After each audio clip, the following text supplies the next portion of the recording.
Mastrantoni Ivani, un grand'uomo, un uomo che a Sorso era rinomato per la sua laboriosità, per il fatto che fosse bravissimo nel suo mestiere, ma anche per un altro particolare. Questo è quello che si dice. Io certamente non sono mai stato testimone di queste cose, ma ho sentito molte storie raccontate su di lui. Si diceva che gli avessero fatto i conti, lui era un giramondo, si diceva che gli avessero fatto i conti di quanto tempo lui diceva di essere stato ora qui, ora lì, in Namibia, in Pakistan, in Azerbaijan, non lo so, in tutti i posti del mondo. Il risultato è che gli anni sommati erano di molto superiori, circa 3 volte quello che lui in quel momento aveva come anni, come età.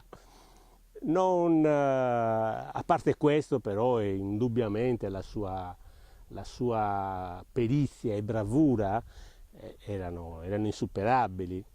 La prima trebbia che avevano portato a Sorso, per esempio, ad un certo punto, dopo un lavoro enorme, immaginiamoci tutti quelli che dovevano trebbiare il grano, andavano a trebbiare in questa trebbia, a un certo punto si guastò e chi chiamarono per poter mettere rimedio ad un evento del genere? Mastrantoni Ivani, era lui l'unico che poteva essere in grado di fare una cosa del genere. E dopo 2 o 3 giorni addirittura di lavoro ininterrotto, mattina, sera, notte anche, lui riuscì a mettere in moto questa trebbia con grande tripudio delle persone, e mentre andava via dopo i ringraziamenti dovuti, qualcuno si accorse di 3 pariniti di pezzi avanzati e gli dissero: ma Trantò, ma dice bestia, no, si via neghissi.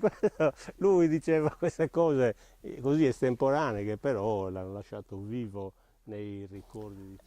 Capitò un giorno, questo me lo raccontava mio padre, che veniva a Sorso un cinese che vendeva cravatte. Questo cinese in un primo momento fece molti affari perché cravatte non ce n'erano molte in giro, e allora lui le vendette quasi a tutti quelli che potevano permettersele, e mano a mano i suoi affari andavano decrescendo, andavano sempre più facendosi rare le occasioni di guadagno. E allora quando si avvicinava qualcuno e gli proponeva la sua mercanzia e magari quelli rifiutavano perché dicendo che ce l'avevano già, questo bofonchiava delle cose in cinese o non si sa in che cosa. Ad un certo punto gli si avvicinò Mastrantoni e gli disse ad un orecchio: se io adesso dico ai miei concittadini quello che hai detto tu, lo sai come ti fanno?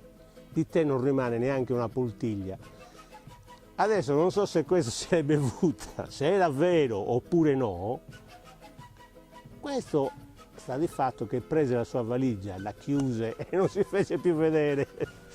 E Mastrantoni ebbe il consenso e soprattutto diede a tutti la prova della sua bravura nel conoscere le lingue.